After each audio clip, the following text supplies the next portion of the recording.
책을 읽는 당신이 별처럼 빛나길. 책방 별곡. 안녕하세요, 책별님들. 오늘 여러분들께 읽어드릴 책은 불을 창조하는 생각의 뿌리, 웰싱킹입니다. 저자 켈리 책, 출판사 다산북스. 그럼 시작할게요. 왜 누구는 부자로, 누구는 빈자로 사는가? 그 모든 비밀은 웰싱킹에 있다. 10억 빚더미를 연매출 6천억과 맞바꾼 부의 원리. 내가 나아가야 할 새로운 길을 깨달았다. 이게 뭐지? 바다 위에서 한가롭게 낮잠을 자다 눈을 떴는데 긴 수염이 달린 뭔가가 큰 눈으로 나를 말똥말똥 쳐다보고 있었다. 그놈이 어찌나 저돌적인지 거의 내 코끝에 닿을락말락했다. 정신을 차려보니 배 천장의 작은 창문으로 나를 내려다보고 있던 바다 사자였다. 서로 코뽀뽀라도 하자는 걸까? 바다 사자는 마치 덩치가 큰 남편이 딸에게 코뽀뽀라고 말하면 서로 코끝을 맞추는 것처럼 다정한 장면을 연출하곤 했다. 코뽀뽀 바다 사자는 가족들까지 데려와 며칠째 우리 배에서 시간을 보내고 있다. 우리가 밥을 먹고 시간을 보내는 테이블 소파에 엉덩이를 밀고 들어와 마치 여행이라도 온 듯 바다로 돌아갈 생각이 전혀 없어 보인다. 나는 가족들과 세일링 요트를 타고 세계 여행 중이다. 지금은 새들과 바다 동물들의 지상 낙원이라고 불리는 동태평양의 갈라파고스 제도에 와 있다. 요트를 타고 유럽과 카리브해를 지나 남아메리카를 거쳐 이곳에 오기까지 비행기로는 갈 수 없는 수많은 섬을 지나왔다.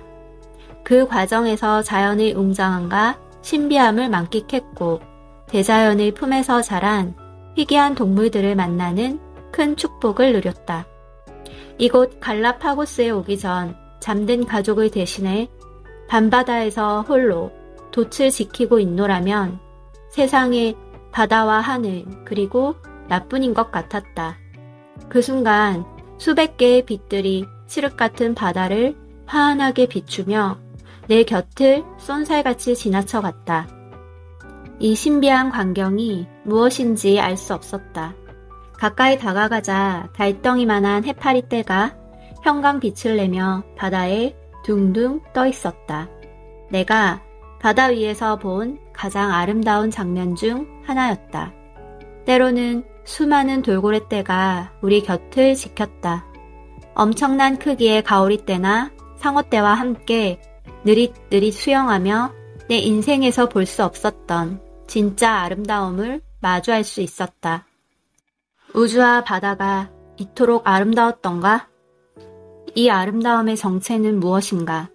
아름다우면서도 충만한 이 감정은 무엇일까? 세계 곳곳을 요트로 여행하는 동안 내가 받은 선물은 나와 우리 가족, 우주가 하나임을 생생하게 깨닫게 해주는 지극한 조화였다. 이 지극한 조화에서 흘러나온 평온과 안심은 내 안의 콤플렉스와 욕망의 마지막 찌꺼기까지 우주의 별빛 속에서 녹아내리게 했다.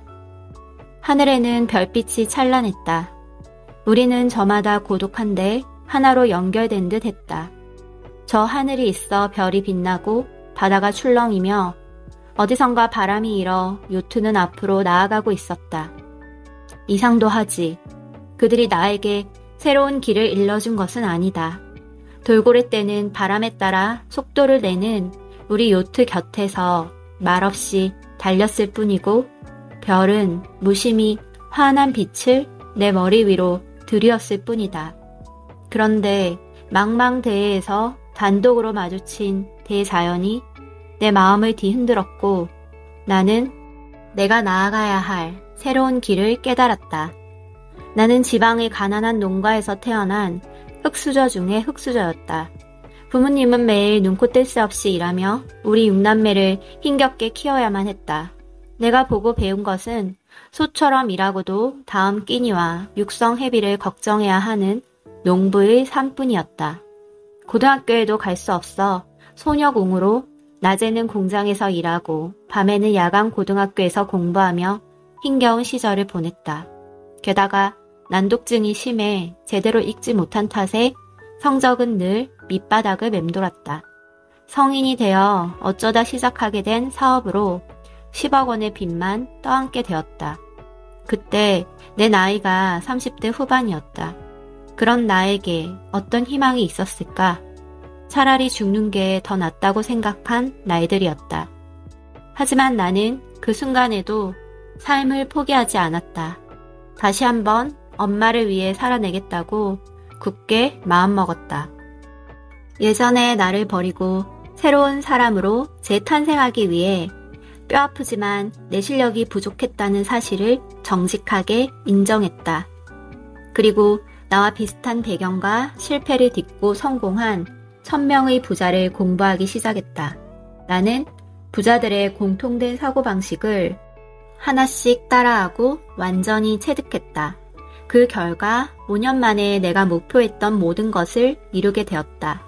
10억 원의 빚을 안고 파리의 생강에 몸을 던져버리겠다던 실패자에서 6,000개의 일자리를 창출하고 12개국 30개가 넘는 비즈니스와 계열사를 거느린 글로벌 기업 회장으로 다시 태어난 것이다.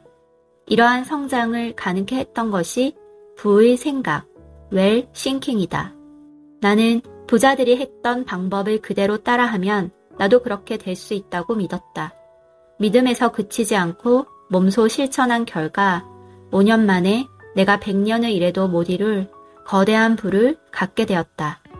대부분 부자가 되길 원하지만 아무나 부자가 될 수 없는 이유는 부자들의 도구를 모르기 때문이다. 바다에 나가고자 하는 사람이 주야장천 자동차 운전 연습만 한다고 바다에 나갈 수 있겠는가? 오기와 객기로 자동차를 몰고 바다로 뛰어든다고 한들 무슨 의미가 있겠는가? 일만 열심히 해도 부자가 될 수 있다면 이 세상 누구보다도 우리 엄마가 먼저 부자가 되어야 했다. 부자가 되려면 부자가 되는 법을 공부해야 하고 돈을 벌려면 돈 버는 법을 공부해야 한다. 이 책 웰싱킹은 부를 창조한 사람들이 갖고 있는 생각의 뿌리를 이해하고 체득하기 위해 풍요의 생각을 이야기하는 책이다. 풍요의 생각은 결핍의 생각과 반대되는 개념이다. 풍요의 생각이나 결핍의 생각이나 모두 에너지이지만 그 방향성은 정반대다. 결핍의 생각은 과거에 잡혀 있다. 풍요의 생각은 현재와 미래로 향한다. 그래서 결핍의 생각은 당신의 인생을 제한하고 당신을 벽에 가둔다. 풍요의 생각은 인생의 지평을 넓히고 당신의 벽을 부순다. 당신의 인생을 제한하는 벽은 세상에 대한 믿음, 타인에 대한 믿음, 나 자신에 대한 믿음에서 생기는 고정관념이다. 부자들은 이 세 가지 벽을 부순 멘탈의 소유자들이다. 당신도 내가 그랬던 것처럼 이 세 가지 벽을 부수고 당신의 인생을 풍요롭게 만들어야 한다. 그런 의미에서 나는 인생의 밑바닥에서 나를 구원한 건 부자들의 사고방식, 웰싱킹이었다고 힘주어 말할 수 있다. 부자들의 사고방식, 습관, 돈에 대한 태도, 돈을 버는 법칙 등등 내 인생의 지축을 흔들어 놓았던 부자들의 생각의 뿌리를 몸으로 체득했다. 그 과정에서 생생하게 배운 내용을 간절히 성공을 꿈꾸는 분들에게 전해드리고 싶었다. 1부 인생의 밑바닥에서 싹튼 부의 씨앗. 그녀의 죽음으로부터 시작되었다. 한성실업, 나의 첫 직장. 그곳은 16이었던 나의 일터였고 집이었다. 전북 정읍에서 버스를 타고 저녁 무렵 서울 답심리에 도착했다. 난생 처음 버스를 탄 나는 참얼미 때문에 정신이 혼미했다. 중학교를 갓 졸업한 소녀들이 버스에서 우르르 내렸다. 내일부터 공순이로 불리게 될 이 소녀들은 누군가의 안내를 받고 낯선 건물로 발길을 옮겼다. 한 층 전체가 기숙사였던 건물에는 좁은 복도들 사이에 10개의 방이 있었다. 각자 거처할 방을 찾아 이리저리 살피던 소녀들의 눈길에는 불안과 기대가 뒤섞였다. 방에 들어서자 3층 철제 침상이 끝도 없이 놓여 있었다. 말이 좋아 침상이지 판자 패널로 짜놓아 등을 대고 누우면 딱딱한 바닥에 누운 것이나 다름없었다. 침상은 너비가 1.1m, 길이가 1.8m쯤 되었다. 각 층의 높이가 80cm 밖에 되지 않아 침상에 앉아있으면 천장의 머리가 닿을락말락했다. 딱 그만큼이 한 사람에게 주어진 공간이었다. 한 방에 3층으로 철제 침상이 12개씩 있었다. 이 캡슐처럼 생긴 작은 방에 36명의 소녀들이 모두 들어오자 발 디딜 틈 없이 빽빽해졌다. 좋으나 싫으나 어린 여공들은 닭장에 갇힌 듯 살아가야 했다. 정말 낯선 풍경이었다. 나는 옷 보따리를 침대 위에 내려놓았다. 당연히 기본적인 생필품은 준비되어 있을 것이라 생각했다. 그러나 이불은 물론 수건과 대야, 비누, 치약, 칫솔 같은 세면 도구도 각자 준비해야 했다. 가장 큰 문제는 이불이었다. 방 전체에 난방이 되긴 했지만 겨울로 넘어가는 12월의 싸늘한 냉기를 이불 없이 이겨내기란 쉽지 않았다. 베개도 없어 옷 몇 개를 겹쳐 겨우 머리를 이었다. 홀로 고향을 떠나온 첫날 밤, 이곳이 낯설고 무서워서 좀처럼 잠이 오지 않았다. 엄마가 너무 보고 싶었다. 나는 어릴 때부터 엄마가 눈에 보이지 않으면 잘 울었다. 엄마가 들에서 일을 하고 있다는 사실을 확인한 뒤에야 울음을 그치곤 했다. 엄마 없는 밤이 이렇게 무서울 수 있다니. 그렇다고 다시 고향으로 돌아갈 순 없었다. 피곤해 지쳤는지 여기저기서 이 가는 소리와 코 고는 소리가 들렸다. 밤이 깊을수록 한기가 몸에 사무쳤다. 갓난아이처럼 몸을 잔뜩 웅크린 채 긴긴 밤을 보내는 동안 어린 마음에 이러려면 왜 나를 낳았을까 하는 부모님에 대한 원망이 치솟았다. 추위에 잠이 깰 때마다 내가 세상에서 제일 불행한 사람 같았다. 다음날 급한 대로 치약과 칫솔, 비누를 샀다. 내 수중엔 7,000원 뿐이라 이불과 베개는커녕 세숫대야를 살 엄두도 내지 못했다. 첫 월급을 받기 며칠 전 누가 공장으로 나를 찾아왔다. 언니와 오빠였다. 나보다 더 어릴 때 서울로 와 고생했을 언니 오빠는 나를 보자마자 와락 끌어안았다. 언니와 오빠는 내가 답심리 장미극장 근처 와이셔츠 공장에 있다는 말만 듣고 쉬는 날마다 나를 찾는다고 온 동네를 다 뒤지고 다녔다고 했다. 이제야 찾아와 미안하다는 말과 함께 눈물을 흘렸다. 나도 시골에서는 좀처럼 보기 힘들었던 언니와 오빠를 보니 너무 반가워서 엉엉 울고 말았다. 하루 종일 함께 있어도 몇 마디 말밖에 안 하는 무뚝뚝한 오빠도 그 큰 눈이 빨개지며 그렁그렁 눈물이 차올랐다. 형제 자매가 있다는 것이 이렇게 좋은 일인지 그제야 알았다. 그날 나는 정말 행복했고 고맙고 기뻤다. 그 당시에는 나보다 먼저 독립한 언니, 오빠의 모습이 세상에서 가장 멋있어 보였다. 처음 공장에 갔을 때 나는 주눅이 들다 못해 아주 오그라들어 있었다. 나는 서울에 오기 전까지 시골 어른들이 입버릇처럼 말씀하시던 서울에서는 눈 감으면 코 베어 간다라는 말을 진짜 믿었다. 그래서 항상 긴장한 채 눈을 휘둥그레 뜨고 다녔다. 아무것도 뺏기지 않겠다는 집념, 무엇보다 소중한 내 코는 절대 내줄 수 없다는 일종의 생존 의지였다. 나뿐만이 아니라 거기 있었던 어린 여공들은 모두 같은 심정이었을 것이다.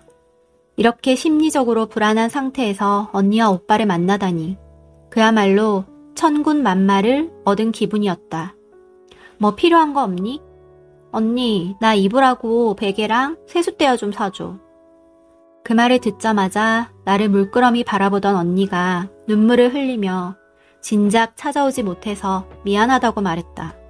언니의 눈물을 보자 나도 다시 눈물이 터졌다. 언니는 이불도 없이 추위를 견뎠을 내가 안쓰러워 감정을 주체하지 못했다. 그날 밤 서울에 온 지 거의 한 달 만에 나는 이불을 덮고 깊은 잠을 잘 수 있었다.